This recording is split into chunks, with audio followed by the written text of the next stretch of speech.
Good morning everyone.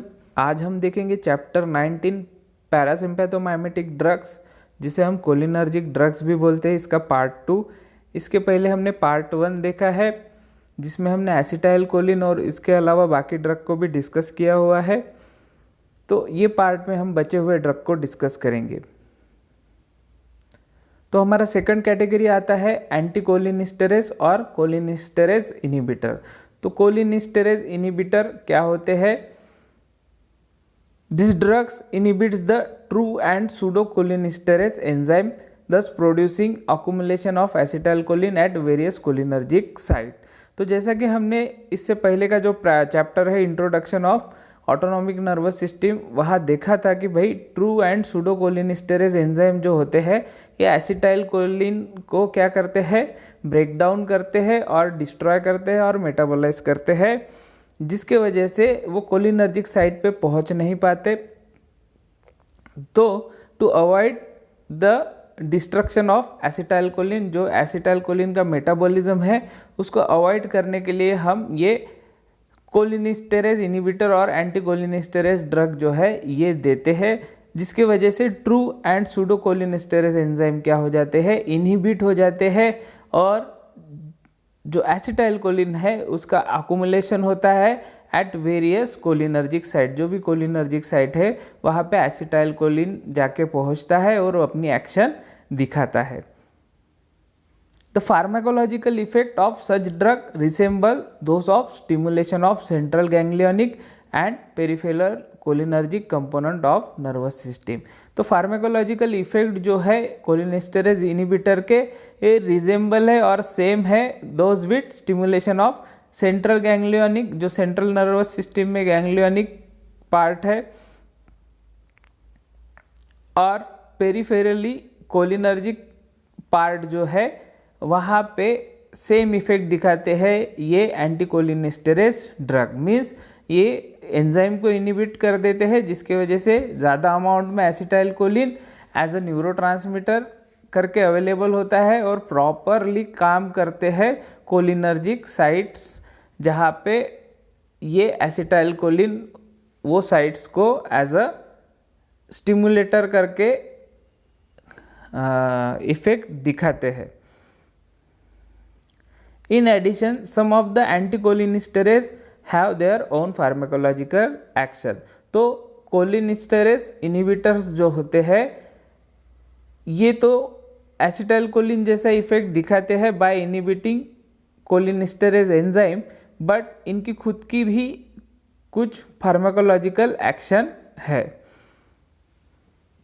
तो दो type के कोलिनिस्टेरेज इनहिबिटर और एंटीकोलिनिस्टेरेज ड्रग्स अवेलेबल है। फर्स्ट है रिवर्सिबल एंटीकोलिनिस्टेरेज ड्रग्स और सेकंड वन जो है इरिवर्सिबल एंटीकोलिनिस्टेरेज ड्रग्स इसमें आते हैं।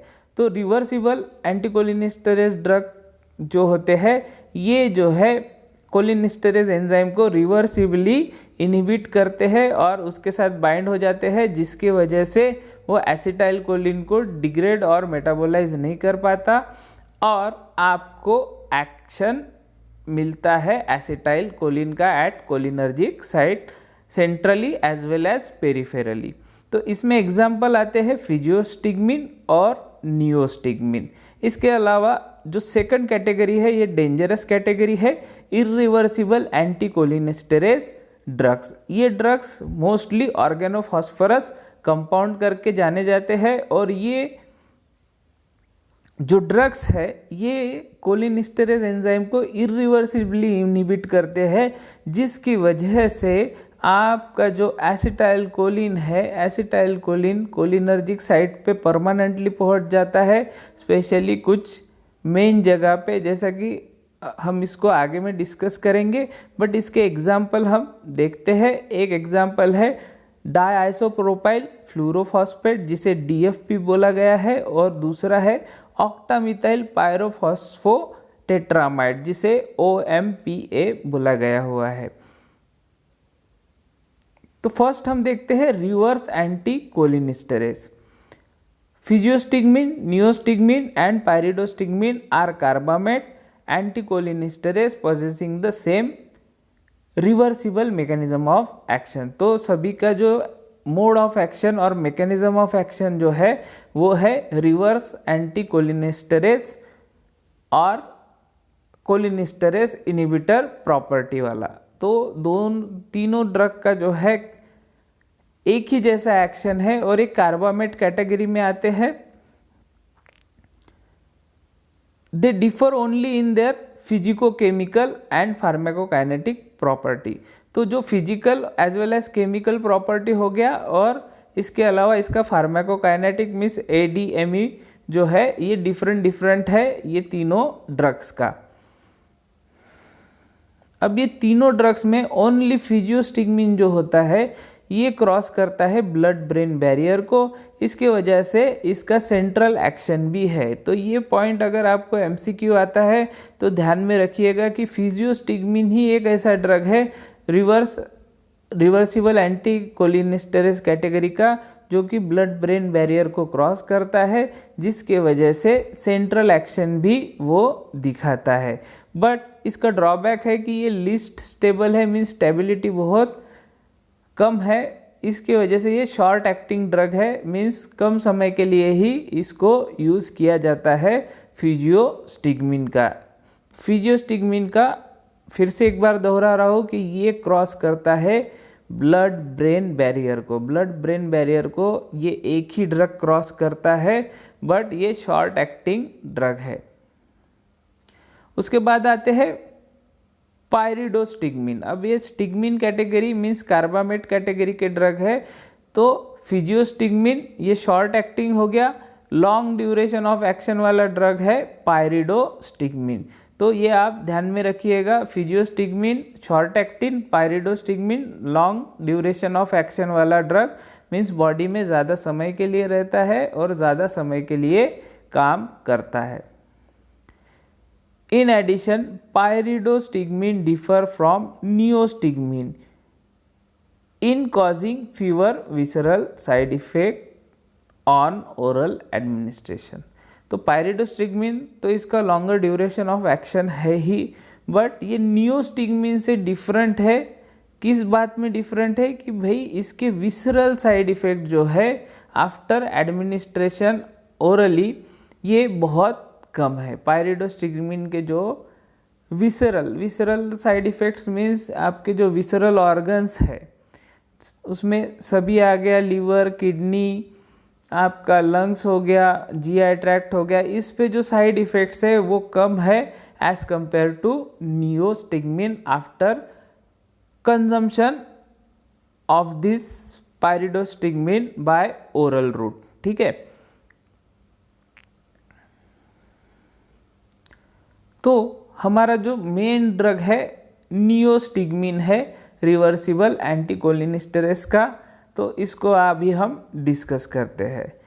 It inhibits both true and pseudo cholinesterase. तो इसका मेन प्रॉपर्टी है नियोस्टिगमिन का कि ये दोनों कोलिनेस्टरेज एंजाइम को इनहिबिट करता है, true as well as pseudo cholinesterase enzyme को। इसके बाद हम आते हैं फार्माकोलॉजिकल एक्शंस पे। तो फर्स्ट आते हैं हम गैस्ट्रोइंटेस्टिनल सिस्टम पे। तो गैस्ट्रोइंटेस्टिनल सिस्टम और गैस्ट्रोइंटेस्टिनल ट्रैक्ट पे ये क्या काम करता है? It increases tone and motility of gut and causes increase in peristalsis and enhance production of gastric juice. It also promote the propulsion of intestinal content. तो ये क्या है, नियोस्टिगमिन क्या करता है, GI ट्रैक्ट का मोटिलिटी और टोन बढ़ाता है, जिसकी वजह से पेरिस्टाल्टिक मूवमेंट होता है, जिसकी वजह से जो भी फूड आपने खाया हुआ है वो जल्दी से आपके GI ट्रैक्ट में से एक्सक्रीट होता है और एलिमिनेट होता है। इसके अलावा गैस्ट्रिक जूस का प्रोडक्शन ये बढ़ाता है नियोस्टिगमिन, और propulsion of intestinal content means जो इंटेस्टाइन में जो भी कंटेंट है उसको पुश करने का काम जो है वाया दिस पेरिस्टाल्टिक मूवमेंट ये नियोस्टिगमिन करता है। उसके बाद सेकंड है स्केलेटल मसल्स पे नियोस्टिगमिन का क्या इफेक्ट है। It produces increase in the power of skeletal muscle in patient with myasthenia gravis. तो मायस्थेनिया ग्रेविस जो है ये पेशेंट के इसमें ये स्केलेटल मसल्स का पावर को इंक्रीज करने का काम करता है। तो मायस्थेनिया ग्रेविस में क्या होता है, स्केलेटल मसल्स का फटिगनेस आता है at the end of the day. Means at the end of the day जो स्केलेटल मसल्स है वो फटिग कंडीशन में रहती है, जो भी पेशेंट होता है मायस्थेनिया ग्रेविस का। बट जब वो पेशेंट को हम नियोस्टिग्मिन देते हैं तो वो स्केलेटल मसल्स का पावर जो है वो बढ़ाने का काम करता है in case of your skeletal muscles. अब वो कैसा बढ़ाता है ये हम देखते हैं। First, accumulation of ACH in motor end plate. तो मोटर एंड प्लेट जो है, जो स्केलेटल मसल्स में जाके एंड होती है आपकी ऑटोनॉमिक नर्वस सिस्टम की, वहाँ पे ACH को अकुमुलेट करता है, जिसकी वजह से मायस्थेनिया ग्रेविस का पेशेंट जो है वो अच्छा रिस्पॉन्स करता है। Increase in the amount of acetyl choline release during each nerve stimuli. तो ऑटोनॉमिक नर्वस सिस्टम में जितने बार स्टिमुलाई प्रोड्यूस होता है उतने बार एसिटाइल कोलिन का अमाउंट बढ़ता है, रिलीज जो है एसिटाइल कोलिन का वो बढ़ता है, जिसके वजह से स्केलेटल मसल्स और पावरफुली जो टोन है स्केलेटल मसल्स का वो उसमें और ज़्यादा पावर आता है। उसके अलावा by direct stimulating cholinergic receptor because of its partial agonist activity of ACH। तो नियोस्टिग्मिन ये पार्शियल एगोनिस्ट है, तो थर्ड टाइप से ये डायरेक्टली कोलिनर्जिक रिसेप्टर पे क्या करता है, बाइंड हो जाता है और एक्ट करता है as a partial agonist like acetylcholine. और जो कोलिनर्जिक रिसेप्टर है स्केलेटल मसल्स पे, उन्हें स्टिमुलेट करने का काम करता है जब भी हम नियोस्टिग्मिन का ट्रीटमेंट मायस्थेनिया ग्रेविस के पेशेंट को देते हैं। तो ये 3 टाइप से आपका नियोस्टिग्मिन काम करता है for the treatment of myasthenia gravis patient.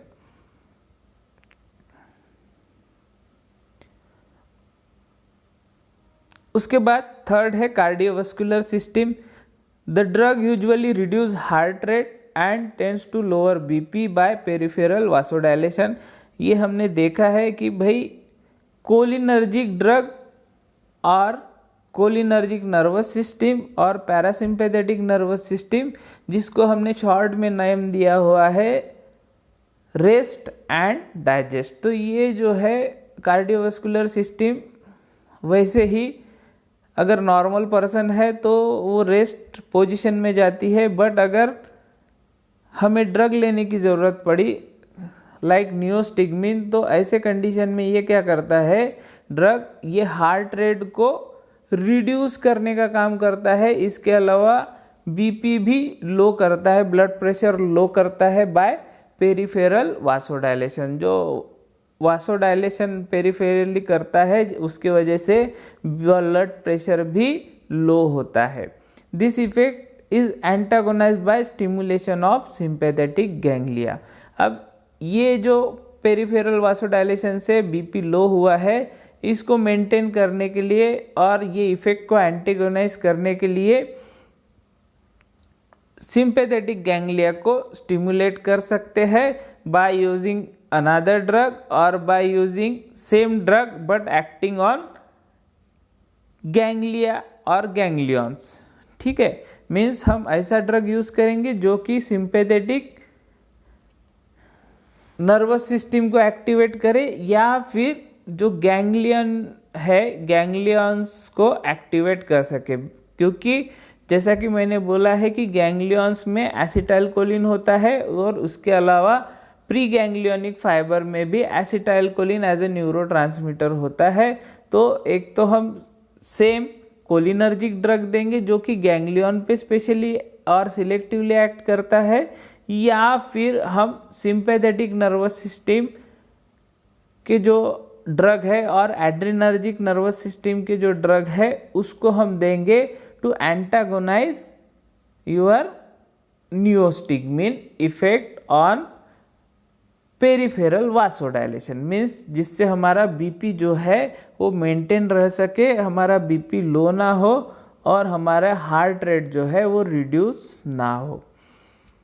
Thus, the resultant effect of drug on CVS is dependent on complex factor and thus are unpredictable। तो ये जो resultant effect है आपका नियोस्टिग्मिन का, ये थोड़ा कॉम्प्लेक्स है, तो ये अनप्रिडिक्टेबल रहता है। कभी बीपी ज़्यादा भी लो होता है, कभी कम भी लो होता है।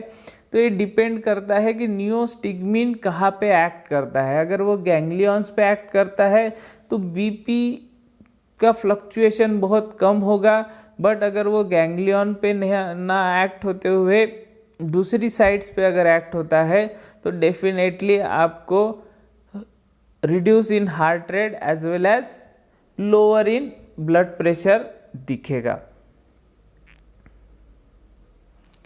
इसके बाद फोर्थ है आइज। आइज पे क्या इफेक्ट है?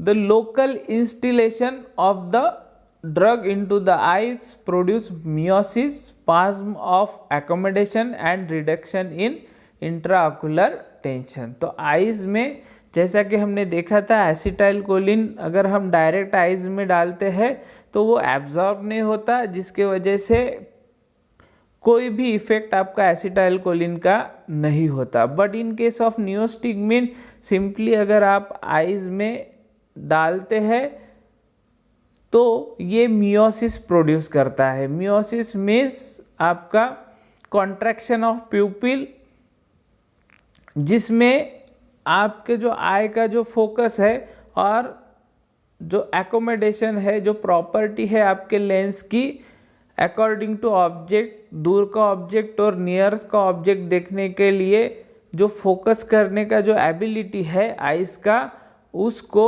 ये क्या कर देता है, रिड्यूस कर देता है, जिसके वजह से आप पास का ही चीज को देख सकते हैं, दूर के चीज को आप नहीं देख सकते। तो ये इफेक्ट होता है आपका नियोस्टिग्मिन के वजह से, जिसे हम लॉस ऑफ एकोमोडेशन भी बोलेंगे और मियोसिस भी बोलेंगे। Accommodation nothing but a ability of your eyes to see the object by contracting और relaxing of your lens muscles, जिसके वजह से हम फोकस कर पाए और फोकल लेंथ को हम एडजस्ट कर पाए कि भाई दूर का भी ऑब्जेक्ट देख सके और या फिर हम पास का भी ऑब्जेक्ट देख सके। बट जब भी हम नियोस्टिग्मिन हमारे आँख में डालेंगे तो लॉस ऑफ एकोमोडेशन हो जाएगा।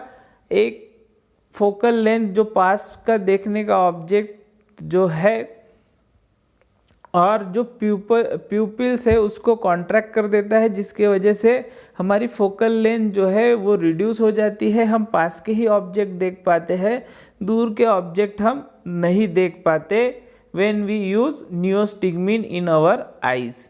ठीक है। इसके अलावा reduction in intraocular pressure tension. तो जो ग्लाउकोमा पेशेंट होते हैं जिसके ग्लाउकोमा के जो पेशेंट होते हैं जिनके आइज पे ऑक्यूलर प्रेशर आता है, उनके लिए नियोस्टिग्मिन यूज होता है टू रिड्यूस इंट्राऑक्यूलर टेंशन और इंट्राऑक्यूलर प्रेशर। अब ऑटोनॉमिक गैंग्लिया पे क्या इफेक्ट है वो हम देखते हैं। नियोस्टिग्मिन को अगर हम लो कॉन्सेंट्रेशन में देते हैं तो ये गैंग्लिया को स्टिमुलेट करता है, और अगर गैंग्लिया को स्टिमुलेट कर दिया तो दोनों सिस्टम एक्टिवेट हो जाती है। एज पैरासिम्पैथेटिक भी एक्टिवेट हो जाती है एज वेल एज सिंपैथेटिक भी एक्टिवेट हो जाती है। बट इसको अगर हम हायर कॉन्सेंट्रेशन में देते हैं तो ये गैंग्लिया को और गैंग्लियनिक रिसेप्टर को ब्लॉक करने का काम करता है। ना ये सिंपैथेटिक इफेक्ट देता है ना पैरासिम्पैथेटिक इफेक्ट देता है। अब ये सिंपैथेटिक और पैरासिम्पैथेटिक दोनों इफेक्ट क्यों देता है ये मैंने लास्ट टाइम ही बताया था कि भाई जो प्री गैंग्लियनिक फाइबर्स होते हैं वो एसिटाइल एल्कोलिन पे कंट्रोल रहते हैं, और जो गैंग्लियन है उसमें भी मोस्टली एसिटाइल कोलिन ही का अपना डोमिनेंस दिखाता है, जिसके वजह से आपको सिंपैथेटिक इफेक्ट भी दिखता है और पैरासिम्पैथेटिक भी इफेक्ट दिखता है। तो लो कॉन्सेंट्रेशन में अगर हम नियोस्टिग्मिन को देते हैं तो डेफिनेटली आपको दोनों सिस्टम एक्टिवेट होते हुए दिखेंगी। बट अगर हम हायर कॉन्सेंट्रेशन में ये ड्रग को देते हैं तो दोनों जो सिस्टम के गैंग्लिया है वहाँ के रिसेप्टर को ये टोटली ब्लॉक कर देंगे। अब ये ब्लॉक क्यों करेंगे? क्योंकि neostigmine nothing but a partial agonist, ठीक है। ये एंटागोनिस्ट करके भी एक्ट हो सकता है या ओवर सैचुरेशन ऑफ रिसेप्टर हो सकता है, कुछ भी हो सकता है। तो लोअर कॉन्सेंट्रेशन में ये अच्छा काम करेगा, हायर कॉन्सेंट्रेशन पे ऑटोनॉमिक गैंग्लिया को ये ब्लॉक करने का काम करेगा। उसके बाद मिसेलेनियस एक्शन में आता है कि भाई like other drug it increases various secretion and produce bronchoconstriction. तो जो अदर ड्रग्स है आपके कोलिनर्जिक ड्रग सेम वैसा ही ये एक्ट करता है और ये वेरियस सिक्रीशन को इंक्रीज करता है। आपके जो ब्रोंकाई है, ब्रोंकाई में भी ये सिक्रीशन म्यूकस सिक्रीशन को प्रमोट करता है और इंक्रीज करता है और इसके अलावा ब्रोंको कंस्ट्रिक्शन भी प्रोड्यूस करता है। तो ये हो गया नियोस्टिग्मिन का फार्माकोलॉजिकल एक्शंस।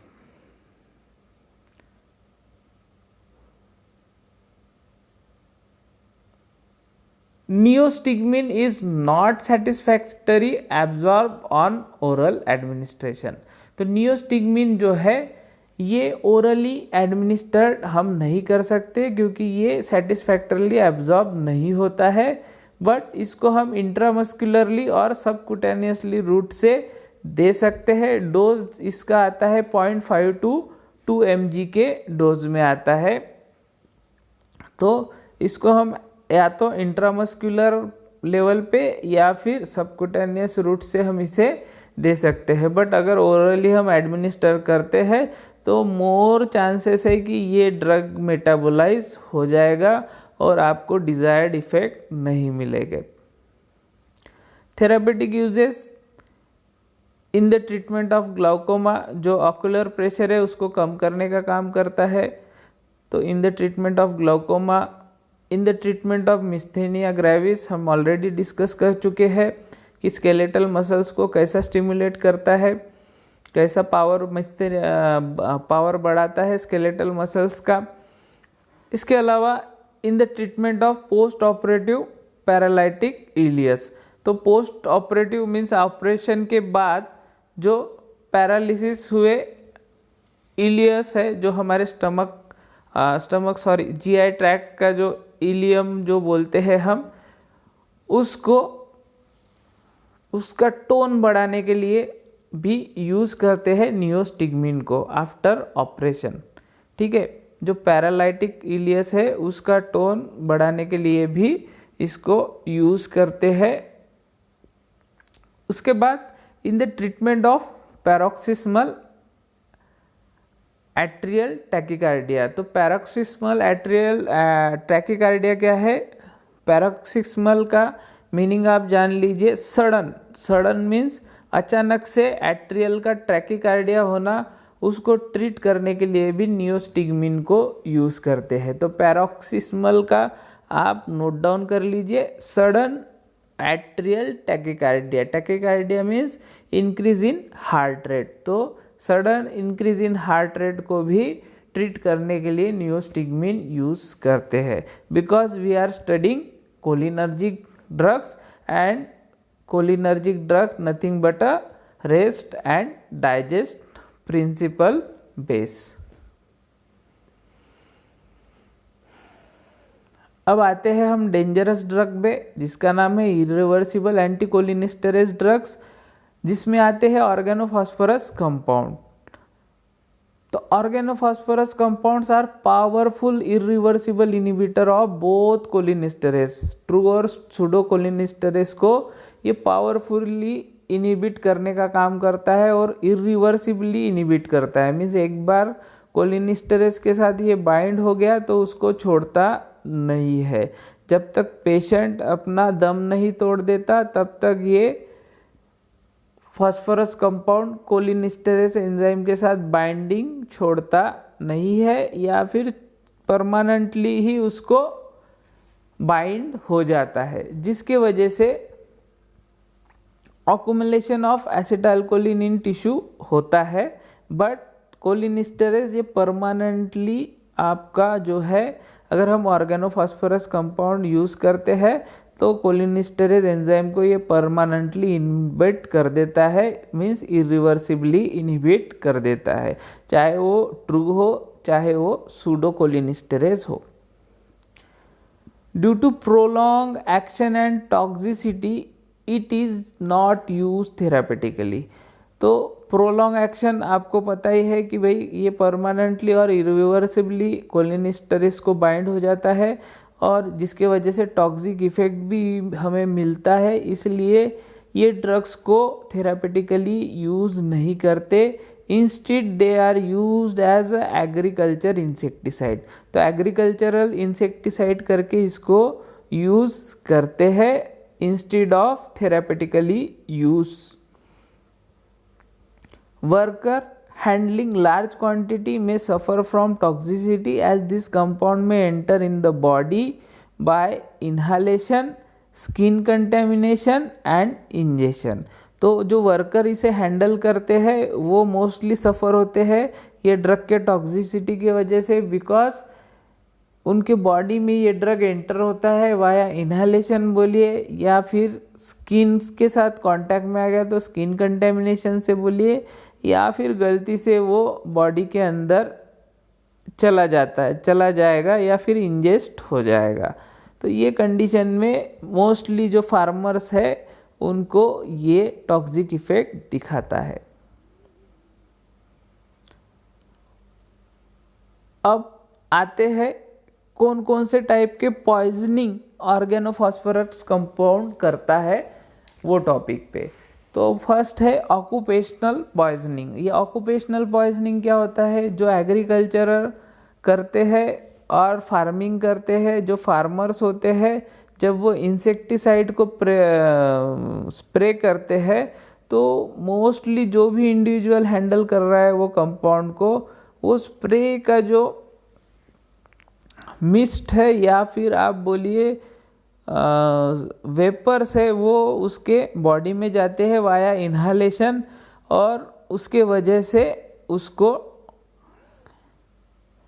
ऑर्गेनोफॉस्फोरस कंपाउंड का टॉक्सिक इफेक्ट और पॉइजनिंग इफेक्ट मिलता है। तो कभी भी ऑर्गेनोफॉस्फोरस कंपाउंड को अगर कोई फार्मर यूज़ कर रहा है एज ए इंसेक्टिसाइड तो उसने एटलीस्ट मास्क तो भी पहनना चाहिए to avoid poisonous effect of organophosphorus compound और to avoid less organophosphorus compound poisoning. उन्होंने ये मास्क यूज़ करना चाहिए, या फिर उसका दूसरा अल्टरनेटिव कुछ हो तो वो यूज़ करना चाहिए। दूसरा टाइप का ऑर्गेनोफॉस्फोरस कंपाउंड पॉइजनिंग आता है एक्सीडेंटल पॉइजनिंग। एक्सीडेंटल पॉइजनिंग क्या है, accidental intake of agriculture product spread with this insecticide is another way of poisoning. तो एक्सीडेंटल इंटेक पॉइजनिंग कब होता है कि भाई हम मार्केट में गए और हमने कुछ प्रोडक्ट लिए जो कि स्प्रे किए हुए हैं ये ऑर्गेनोफॉस्फोरस कंपाउंड से, और उसे वॉश नहीं किया हुआ है और गलती से हम खा लेते हैं, तो उसे बोलते हैं accidental poisoning. To avoid this accidental poisoning best है कि भाई जो भी हम फ्रूट्स या फिर वेजिटेबल लाते हैं उसे हमें वॉश करना है before consuming that agriculture product like vegetables and fruit. तो ये हमें प्रिकॉशन लेना है, कभी भी हम कोई भी फ्रूट या फिर वेजिटेबल लेते हैं उसे हमें धोना है to avoid organophosphorus compound poisoning. और तीसरा है इंटेंशनल पॉइजनिंग। इंटेंशनल पॉइजनिंग क्या है कि भाई इंटेंशन से जो ऑर्गेनोफॉस्फोरस कंपाउंड को कंज्यूम करता है टू कमिट सुसाइड कमिट करने के लिए ऑर्गेनोफॉस्फोरस को कंज्यूम करता है, उसे हम बोलते हैं इंटेंशनल पॉइजनिंग। तो ये 3 टाइप का पॉइजनिंग होता है आपका ऑर्गेनोफॉस्फोरस कंपाउंड पॉइजनिंग में। अब आते हैं हम इसके सिम्टम्स पे। This includes muscarinic and nicotinic effect. तो इसके पॉइजनिंग होने के बाद मस्कैरिनिक इफेक्ट भी दिखता है और निकोटिनिक इफेक्ट भी दिखता है। तो फर्स्ट हम देखते हैं मस्कैरिनिक इफेक्ट। मस्कैरिनिक इफेक्ट में मियोसिस दिखेगा, स्पाज्म ऑफ एकोमोडेशन दिखेगा, हेडेक दिखेगा, ब्रोंकोस्पाज्म दिखेगा, कफ दिखेगा due to increase bronchial secretion which leads to tightness in the chest. तो ये मस्कैरिनिक इफेक्ट आपको दिखेगा अगर ऑर्गेनोफॉस्फोरस कंपाउंड का पॉइजनिंग होता है। मीन्स मियोसिस हम डिस्कस कर चुके हैं, जिसमें जो आपका एबिलिटी है लेंस का फोकस करने का वो लॉस हो जाता है और कॉन्ट्रैक्शन ऑफ प्यूपिल हो जाता है, जिसके वजह से लेंस जो है शॉर्ट डिस्टेंस के ऑब्जेक्ट देखने के लिए ही फोकस हो जाता है। वहाँ पे उसे हम बोलेंगे स्पाज्म ऑफ एकोमोडेशन और मियोसिस, जिसे हम कॉन्ट्रैक्शन ऑफ प्यूपिल भी बोलते हैं। इसके अलावा सरदर्द, हेडेक, ब्रोंकोस्पाज्म, जो ब्रोंकाई है उसका स्पाज्म मीन्स वहाँ की मसल्स जो है स्मूथ मसल्स वो कॉन्ट्रैक्ट होती है। इसके अलावा खांसी, कफ आना ड्यू टू ब्रोंकियल सिक्रीशन, जो ब्रोंकाई है वहाँ पे सिक्रीशन भी बढ़ता है। स्पाज्म तो होता ही है बट सिक्रीशन भी होता है, जिसके वजह से हमें टाइटनेस इन चेस्ट में हमें टाइटनेस जैसा फीलिंग आता है जब भी हम ऑर्गेनोफॉस्फोरस कंपाउंड का पॉइजनिंग में सफ़र होते हैं। On injection the symptom consist of anorexia, nausea, vomiting and diarrhoea. अगर हमारे बॉडी में ऑर्गेनोफॉस्फोरस कंपाउंड जाता है तो उसमें हमें एनोरेक्सिया होता है, मीन्स लॉस ऑफ एपिटाइट होता है।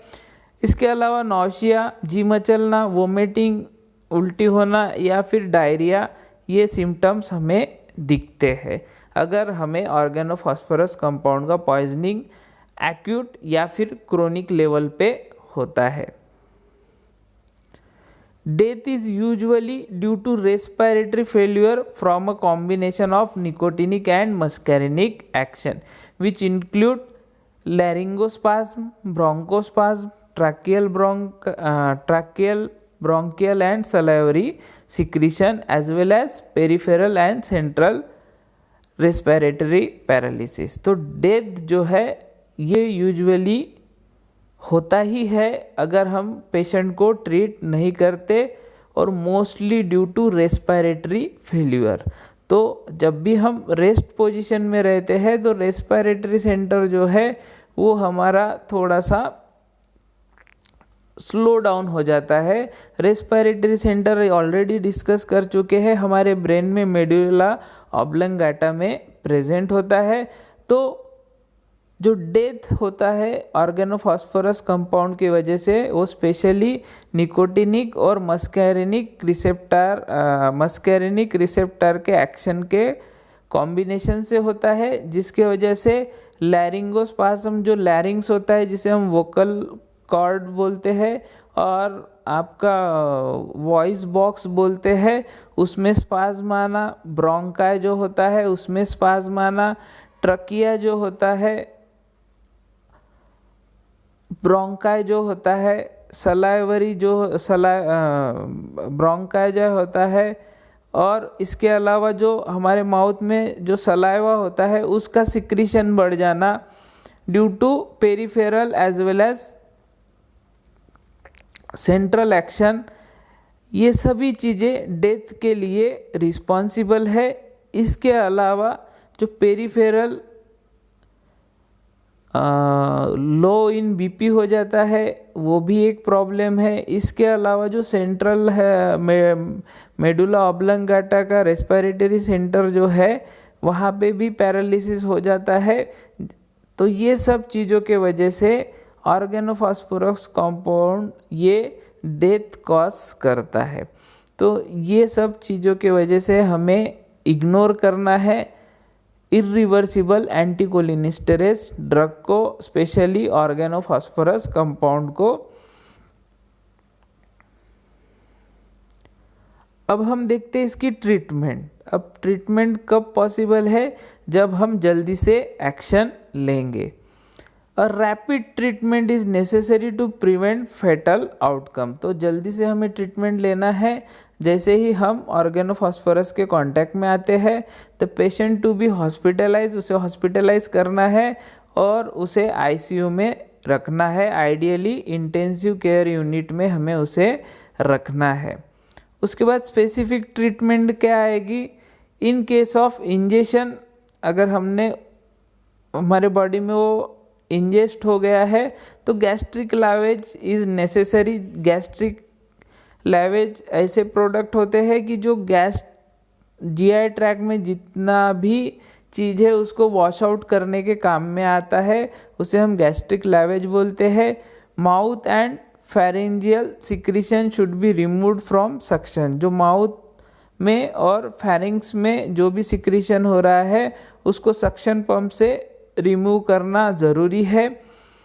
ये फर्स्ट ट्रीटमेंट हो गया। उसके बाद एंडोट्रकियल इंट्यूबेशन, जो ट्रकिया होता है उसके अंदर ट्यूब डालते हैं जिसके वजह से रेस्पिरेशन हमारा मेंटेन रहे, क्योंकि ये जो ड्रग है ये सेंट्रली आपके मेडुला ऑब्लंगाटा को डिप्रेस करने का काम करता है। तो हमें ज़्यादा से ज़्यादा अमाउंट में ऑक्सीजन प्रोवाइड करना है जिसके वजह से हमारा रेस्पिरेटरी सेंटर जल्दी से डिप्रेस ना हो और हम प्रॉपरली रेस्पिरेशन कर पाए और वो पेशेंट प्रॉपरली रिस्पॉन्ड कर पाए टूवर्ड्स रेस्पिरेशन। तो एंडोट्रकियल इंट्यूबेशन उसे बोलते हैं, मीन्स ट्रकिया में डायरेक्ट पाइप डालते हैं जिसके वजह से आपका रेस्पिरेशन जो है और ऑक्सीजन लेवल को मेंटेन करने का काम करते हैं। उसके बाद एट्रोपिन सल्फेट का इंजेक्शन देते हैं जो कि 2 mg का होता है बाय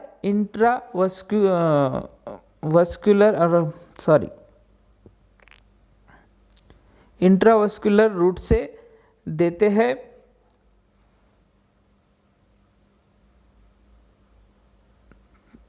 अगर एट्रोपिन सल्फेट से काम ना बने तो फिर उसके बाद प्रालिडॉक्सिम करके 1 ग्राम का ड्रग इंट्रावेनसली देते हैं। इंट्रावेनसली प्रालिडॉक्सिम जो है, जो ऑक्जेम कैटेगरी का ड्रग है, उसे हम देते हैं। ये क्या है प्रालिडॉक्सिम? प्रालिडॉक्सिम ऐसा ड्रग है कि दूसरे कोलिनेस्टेरेज जो एंजाइम होते हैं उसे वो रीएक्टिवेट करने का काम करता है। मीन्स जैसा ही हमें ऑर्गेनोफॉस्फोरस कंपाउंड का पॉइजनिंग होता है तो सडनली हमारे पूरे कोलिनेस्टेरेज एंजाइम पे वो एक्ट नहीं होता, धीरे धीरे होता है। बट जिस भी कोलिनेस्टेरेज में रीएक्टिवेट होने का चांस बचता है उसे वो प्रालिडॉक्सिम पावरफुली रीएक्टिवेट करने का और रीजनरेट करने का काम करता है, जिसकी वजह से आपका डेथ रेशो जो है वो कम होने के चांसेस रहते हैं।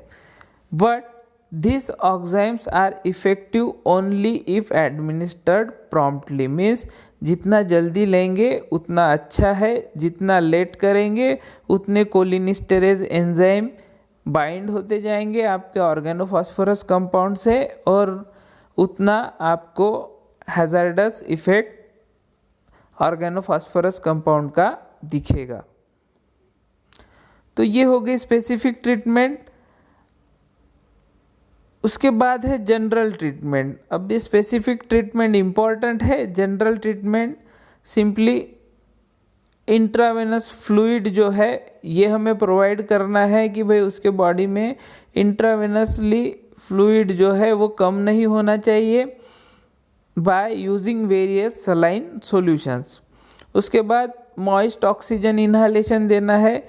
एंडोट्रकियल इंट्यूबेशन से हम मॉइस्ट ऑक्सीजन देते हैं जिसकी वजह से रेस्पिरेशन जो है हमारा मेंटेन रहे। और general nursing care means nurse nurse जो सिस्टर्स होती है और ब्रदर्स होते हैं जो हमारे हॉस्पिटल्स में होते हैं, वो प्रॉपरली केयर ले सके कि भाई ये पेशेंट आईसीयू में है, इंटेंसिव केयर यूनिट में है, तो प्रॉपरली उसका जो भी ड्रग है शेड्यूल है उसको मेंटेन करने का काम जो है वो करना है, जो भी पेशेंट ऑर्गेनोफॉस्फोरस कंपाउंड पॉइजनिंग से सफ़र हो रहा है। ठीक है, तो ये हो गई जनरल ट्रीटमेंट। तो यहाँ पे हमारा कोलिनर्जिक ड्रग का पार्ट ख़त्म होता है। If you like the video then share and subscribe my channel. Thanks for watching. God bless you.